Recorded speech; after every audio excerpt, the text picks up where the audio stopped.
बात बहुत पहले की है, जब पंच तत्व मनुष्यों की तरह महसूस करते थे। उस समय एक लड़की थी जो हर संध्या समुद्र के किनारे आकर लहरों को निहारती। वह समुद्र से डरती नहीं थी। उनकी गहराइयों में उसे विनाश नहीं, अपने ही प्रश्न दिखाई देते थे। समुद्र उसे देखता था, पहले अनजान, फिर रोज। धीरे धीरे समुद्र को लगने लगा कि ये लड़की उसी की है, क्योंकि देव कथाओं में कहा गया है, जो भी समुद्र से प्रेम करे समुद्र उसे बदल देता है।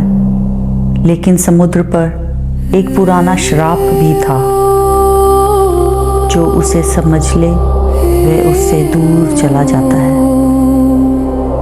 लड़की लहरों से खेलती थी, लेकिन उनके भीतर नहीं उतरती थी, और यही बात समुद्र को बेचैन करने लगी। समुद्र के सामने एक और सत्ता थी, एक पहाड़, ऊपर से लाल जैसे तपस्या की अग्नि से निकला हो, अंदर से स्वर्ण जैसे देवताओं का रहस्य समेटे हो। वह कुछ कहता नहीं था, बस खड़ा रहता था। लड़की कभी कभी उस पहाड़ पर भी जाती और वहाँ से समुद्र को निहारती, पर जहाँ समुद्र उसे बदलना चाहता था, वहीं पहाड़ उसे वैसे ही स्वीकार करता था। यहीं समुद्र की ईर्ष्या ने जन्म लिया। उसे यह डर सताने लगा कि उसके गहरे होने के बावजूद लड़की उसकी नहीं हो पा रही, क्योंकि पहाड़ स्थिर है। समुद्र का प्रेम परिवर्तन मांगता था, पहाड़ का प्रेम स्वीकार।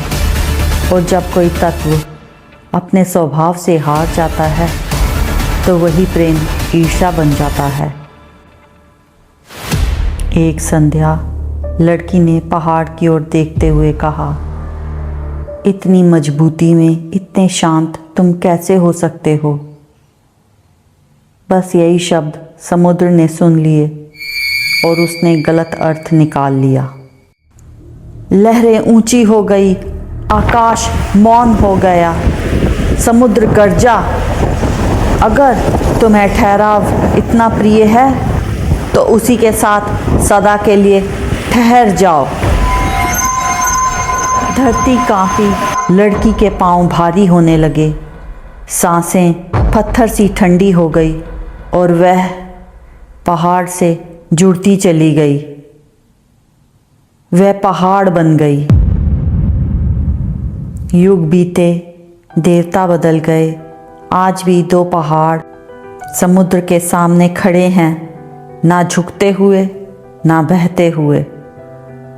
कहते हैं जब समुद्र शांत होता है तो वह पश्चाताप कर रहा होता है, और जब उसकी लहरें पहाड़ों से टकराकर लौट जाती हैं तो समझा जाता है कि वह अब भी क्षमा याचना कर रहा है।